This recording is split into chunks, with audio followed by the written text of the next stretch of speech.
예, 오늘은요, 우리가 사회적 권력에 대해서 이야기를 하고 있죠. 이 사회적 권력을 이야기할 때 고려해야 되는 두 가지에 대해서 이야기를 하는데, 하나가 권력거리였습니다. 예, 그리고 또 하나가 통제권 소유인데요. 지금부터 그 통제권 소유에 대해서 이야기를 해보도록 하겠습니다. 자, 통제권 소유라고 하는 것은 개인이 행동의 통제권을 소유하느냐, 아니면 사회가 사람들의 통제권을 소유하느냐라고 하는 겁니다. 이거는 문화적 차이입니다. 예, 문화적 차이이고요. 예, 그래서 우리나라에서는 집단이, 내지는 다른 나라, 뭐 미국에서는 개인이 각 사람의 행동권을 통제하기도 합니다. 그러니까 지난주인가요? 지지난주 동영상에서도 얘기했다시피 서양 사람들은 정말 옷이 제각기입니다. 한여름에도 두꺼운 옷을 입고 다니는 사람이 있고요. 한겨울에도 정말 얇은 옷을 입고 다니는 사람이 있고요. 근데 우리나라에서는 만약에 추운 날 옷을 입고 얇게 옷을 입고 나가면 사람들이 희끄리끌 볼 것입니다. 예. 그러니까 집안에서는 부모님이, 야, 추운데 옷을 그렇게 입고 나가면 어떡해? 옷 더 입어. 이렇게 말할 거고요. 지가 가족이 아닌 바깥에서 본 사람들 같은 경우에는, 어머, 저 사람 봐. 아우, 안 추울까? 뭐, 자기네끼리 이런 얘기를 할 겁니다. 그런데, 개인의 권력, 내지는 개인이 자신의 행동을 통제하는 그런 문화에서는 무엇을 입든 그건 개인의 자유고요. 오히려, 와, 멋있다. 예, 이렇게 얘기를 할 겁니다. 자, 그런데 개인이 그 행동의 통제권을 소유한다라고 했을 때에도 모든 것에 있어서 그렇게 하는 건 아닙니다. 그러니까 내가 왕이야. 내가 제일 잘 나가. 예. 누가 그런 노래 불렀죠. 내가 제일 잘 나가. 예. 자, 그게 정말 나만의 일이냐, 사회의 일이냐라고 하는 것에 있어서 좀 달라지는 겁니다. 정말 내가 무엇을 입고, 무엇을 먹고, 예. 그런 거는 개인이 정말로 통제하는 거죠. 특별히 내 집 안에서라고 했을 때는요. 내 집에서 무엇을 입고 무엇을 먹고 무엇을 하고 이런 것들은 그냥 개인이 자기 통제권을 가지고 있는 거예요. 예. 부모도 그냥 그런가 보다 할 겁니다. 예. 그런데 만약에 개인이 아직 그 자기 집이 아니고 부모 집에 살고 있는데 집안을 마구 어지럽혀 놓는다면 부모님이 뭐라 그럴 거예요. 사회에서도요. 예, 자기 차를 몰고 나갔어요. 그 차 안이 어떻게 지저분하고 어떻게 더럽든지 간에 그거는 주변 사람들이 뭐 할 말이 아닌 거예요. 그냥 속으로 아유, 저 사람은 좀 지저분하네 하고 끝나는 거예요. 그걸 가지고 말하면 야, 네 일이나 신경 써. 이런 말을 듣기가 쉽습니다. 그런데 교통법규를 지키는 거. 그거는 나의 일이 아니라 예, 집단의 일이 되는 겁니다. 교통법규를 안 지켰다? 그럼 사람들이 싫어하죠. 예, 신고도 합니다. 정말로요. 예. 그러니까 이 개인이 행동 통제권을 소유한다라고 했을 때 무엇을 하든지 어디서든지 내 마음대로 하고 산다가 아니라 개인이 행동 통제권을 소유하는 그 장소와 범위와 그 종류들이 다 다르게 있다라고 하는 거예요. 그리고 이것 역시도 문화적으로 다르다. 그래서 어떤 문화에 들어가게 되면 이것들에 대해서 주의 깊게 봐야 합니다. 자, 그리고요. 집단의 행동 통제권을 소유한다라고 했을 때, 자, 집단. 글쎄요. 집단이 모든 거를 다 통제할까요? 화장실 언제 가지 마까지도 통제할까요? 그거는 아마 거의 그 신병교육대 정도에서나 좀 그 화장실까지 통제하지 않을까 싶고요. 예. 다른 말로 집단이 개인의 행동 통제권을 소유한다라고 하더라도 모든 것에 있어서 그 소유하고 있지는 않다라고 하는 겁니다. 자, 그리고 이것은 또 흥미로운데 그 이 집단의 내지는 문화의 선입견, 편견 내지는 문화적 지식 이런 것들이 또 한몫을 합니다. 스위스 사람들은요 어떤 편견이 있냐면 남녀가 둘이 있잖아요. 그러면 그 사람들은 사귄다 라고 하는 그 고정관념이 있다라고 합니다. 남녀가 그냥 둘이 같이 시간을 보내면 쟤네 사귀는 거야 이렇게 생각을 한다는 거예요. 그래가지고 스위스에 있는 어느 선교단체가 예, 남녀 둘이, 그러니까 짝수로 있는 거를 허용하지를 않는데요. 왜요? 여기에 사역하러 왔는데 사역하지 않고 둘이 데이트하면 그 정신이 거기에 팔리고, 그리고 이것이 또 팀 분위기에 영향을 끼치는 것이 있으니까 남녀가 둘이 있는 거, 그거를 금지한대요. 예, 그러니까 3명, 5명, 7명 이렇게 다니는 거예요. 그런데 공교롭게도 이 저자가 그 사역했던 그 팀이 여자 2명, 남자 2명이 있었대요. 옛날에 젊었을 때, 아직 결혼하지 않았을 때요. 근데 이제 팀이니까 같이 성경 공부하고 같이 기도하는 시간을 뭐 이제 정기적으로 갔는데, 그때마다 이제 팀원, 남자 선교사 그 2명이 여자 선교사가 사는 곳에 가가지고 이제 저녁에 늦게까지, 특별히 그 통금 시간 이후까지 이제 그 기도하고 성경 공부를 했다는 거예요. 예, 근데 이제 그러한 거에 대한 문화적 이해는 없이, 왜냐하면 미국 사람이었으니까, 미국 사람이 스위스에 살면서 뭐 그러한 그 문화적 선입견에 대해서는 잘 모르고 그렇게 살아갔던 거예요. 몇 개월 지난 다음에 이상한 소문이 났습니다. 아, 저 사람들 말이야, 혼숙하는 사람들이야. 저 사람들 연애하는 정도가 아니라 그냥 잠을 같이 자잖아. 이런 소문이 돈 거예요. 큰일 난 거 아닙니까? 그 선교사가, 예, 그런 아주 너무 말이 안 되는 소문이잖아요. 그러니까는 뒤로 호박씩 가는 사람들 아니에요. 예. 그래가지고 그거를 좀 정리하느라, 오해를 푸느라, 예, 좀 그 수고를 했다고 하는데요. 예. 자, 이러한 것들이 바로 그 통제권을 누가 소유하느냐, 그리고 그 통제권을 소유했을 때, 심지어 내가 통제권을 소유한다라고 하더라도 집단은 그거를 다르게 이해할 수도 있다라고 하는 것이죠. 예. 자, 이것이 우리에게 의사소통에 있어서 주는 메시지는 많습니다. 예를 들어서 식당에 갔어요. 자, 우리 뭐 먹을까? 중국점이에요. 중국 음식점입니다. 짜장면. 난 짬뽕. 짬뽕? 나도 짬뽕 먹을까? 아니야, 난 짜장. 하면서 짜장.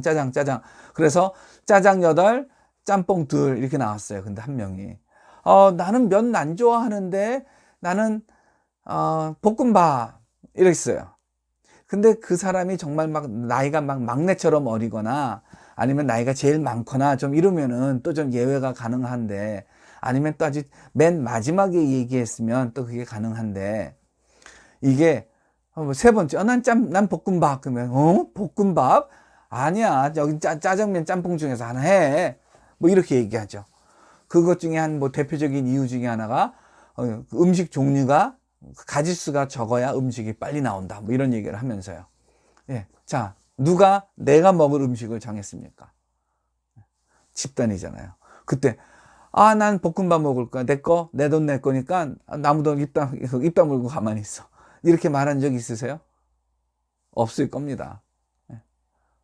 내가 내 돈을 내더라도 내가 볶음밥 먹기 힘듭니다. 그렇죠? 만약에 그렇게 말하면은 아마 여러분들 내 돈으로 볶음밥 먹을 필요는 없지만, 그 다음부터 저 김한성 독특한 사람이야. 우리 13명 중에 15명 중에 혼자 볶음밥 먹겠다 그러는 사람이냐. 막 뭐라 그랬더니 글쎄 자기 돈 사 먹으니까 입 다물고 가만히 있으래. 이런 소문이 아마 따라다닐 겁니다. 예. 자, 통제권을 소유하는 것, 개인에게 있느냐, 집단에게 있느냐, 그리고 집단에서도 누구에게 있느냐에 따라서 의사소통이 달라지는 거죠. 그러니까 이 권력거리가 큰 사회에서는요, 그리고 통제권이 개인이 아니라 집단에게 있는 사회일수록 사람들은 별로 그렇게 자기 의견 얘기 안 합니다. 왜요? 뭐 자기 의견 내봐야 뭐 별 의미가 없게 받아들여질 거다라고 하는 그런 생각이 있으니까요. 자, 그리고 마지막 한 가지, 요거 한 짧게 얘기하고요, 마치도록 하겠습니다. 후견인, 피후견인 관계입니다. 예, 우리나라에도 있었고요, 그리고 다른 나라에도 있습니다. 지금 우리나라에도 또 있고요.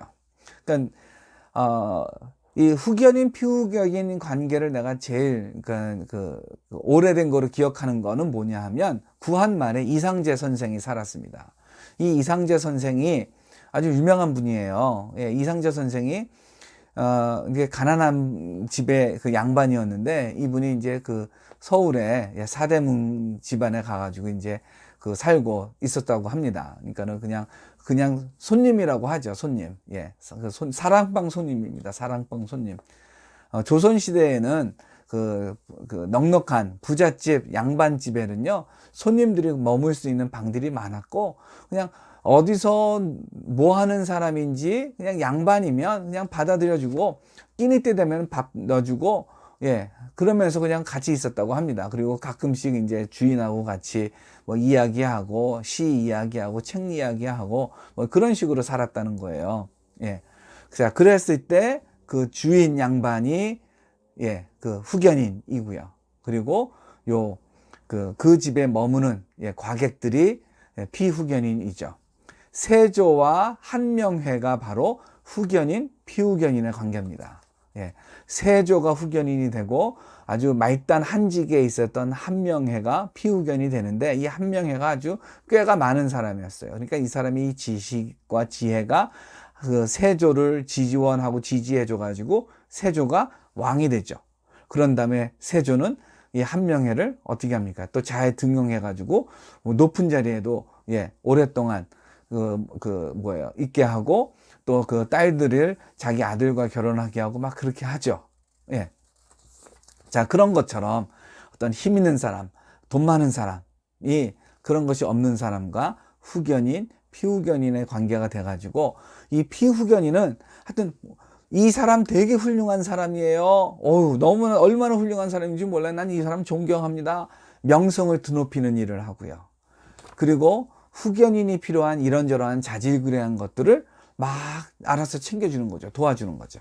그러면 후견인은요, 피후견인에 필요한 것들을 예, 도와줍니다.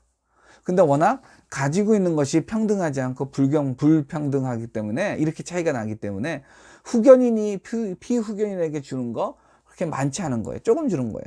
예, 이 사람의 관점에서는. 근데 이 사람에게는 아주 의미 있는 것이 되는 거죠. 예, 그래서 서로 주거니 받거니 하면서 살아가는 겁니다. 근데 이거는 서로가 그렇게 주거니 받거니 하고 살아가는 거예요. 근데 언제라도 후견인이 이제 그 후견의 일, 후원의 일을 끊으면 끝인 거예요. 피후견인이 그냥 등 돌았으면 그 관계는 끝인 거예요.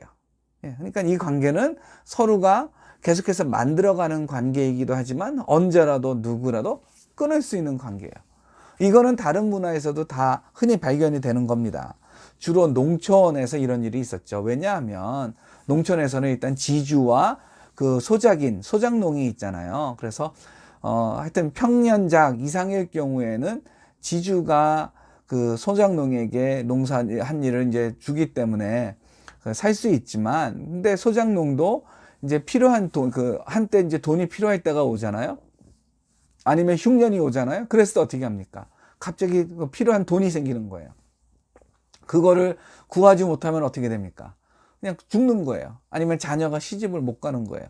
그러니까 그럴 때 지주에게 찾아가가지고, 예, 주인어른 내지는 지주어른, 우리 집에 이러이러한 일이 있는데 좀 도와주세요 라고 하는 거죠. 그게 그냥 무상원조일 수 있고, 아니면은 돈을 빌려주는 형식이 될 수도 있는데, 자, 이거를 받으면 그거에 대한 이자만 주면, 원금만 주면 끝나는 것이 아니라 그거 더하기, 훌륭한 분이에요.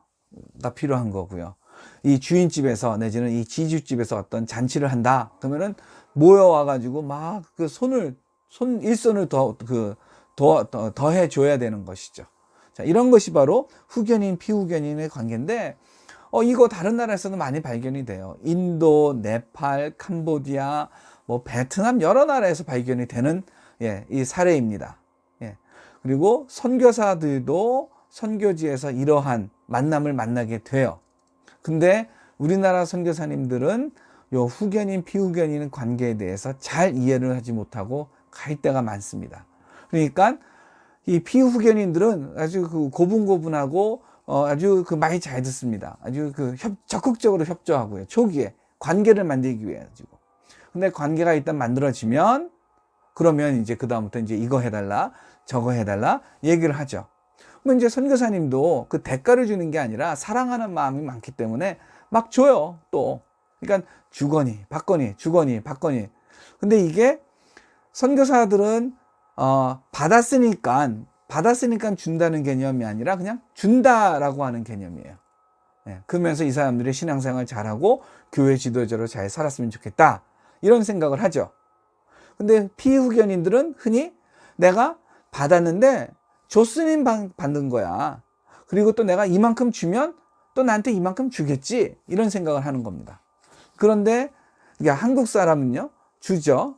주는 겁니다. 그리고 바라지 않고 뭐가 있는 거예요? 뭐 존경이라고 하는 것도 뭐 기대를 하게 되겠죠. 존경. 그리고 또 하나는 뭐예요? 이 사람이 잘 쓰면 좋겠다. 그리고 자기를 존중하면 좋겠다. 그러니까 존경, 존중이 있는 거예요. 선교사가 기대하는 거는요. 근데 반대급부로 기대하는 건 아니고 제자로서 그 기대하는 거죠. 근데 이 현지 사람들은요. 그게 아니라 반대급부입니다. 반대급부. 내가 줬으니까 내가 이렇게 받은 거야.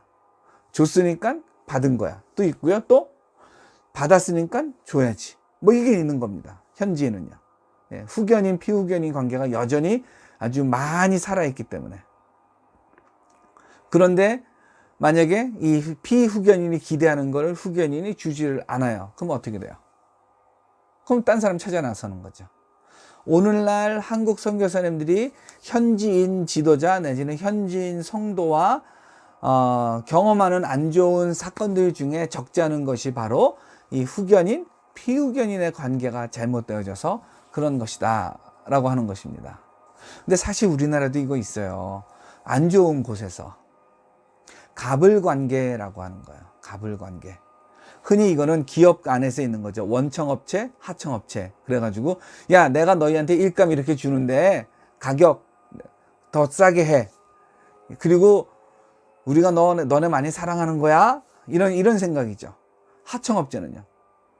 아휴, 일감 주니까 내가 입 다물고 살아야지 라고 하는 거예요. 갑을. 그래가지고 갑이 휘두른다 라고 얘기를 하죠. 그 코미디 프로그램에도 갑을 관계가 있습니다. 그거 제가 그 수업 시간에 잠깐 보여줄게요. 갑을 관계가 있고요. 또 이거 말고 더 안 좋은 것도 있죠. 스폰서요. 스폰서. 여자 연예인, 그리고 남자 기업가, 돈 많은 사람, 스폰서요. 남자가 야, 내가 너 한 달에 얼마 줄게. 그냥 한 달에 한 번, 뭐 한 달에 두 번 나랑 같이 그냥 그 연애하자. 나랑 같이 잠자자. 뭐 이러는 거예요. 연예인들 그런 얘기들 많이 나왔죠. 그렇죠? 안 좋은 일도 있었죠. 그 안타까운 여배우는 너무 억울하고 너무 힘들어가지고 그냥 자살까지 했죠. 근데 그 관계에 있던 남자들은 뭐 그냥 대낮을 활보하고 다니고 있죠. 아주 안 좋은 겁니다. 자, 후견인, 피후견인. 원래는요, 후견인이 그렇게 나쁜 존재도 아니었을 수도 있어요. 왜냐하면 피후견인도 사회적 권력 아니죠? 피후견인도 후견인에 대해서 권력을 가지고 있으니까요. 일종의 흉년 때의 보험과 같은 역할을 하는 역할을 할 수가 있는 거죠. 그래서 그냥 아주 좋은 관계잖아요. 그렇죠? 그리고 공동체에서 리더가 있고 이 리더가 그 마음씨 좋은 그런 리더라고 한다면 정말 잘 이 집단이 만들어져 가지고 살아갈 수가 있습니다. 근데 그렇지 않다면 압제하는 리더라고 한다면 이 후견인 피후견인의 관계는 아주 피폐하고 안 좋죠. 근데 이것 역시도 의사소통이고요. 이 의사소통이 참 문화적으로 다르기 때문에 이 다문화와 다른 문화와 의사소통을 할 때 이것 역시도 고려할 대상이고 살펴봐야 될 대상인 거죠. 수고했고요. 그러면 우리 수업 시간에 만나도록 하겠습니다.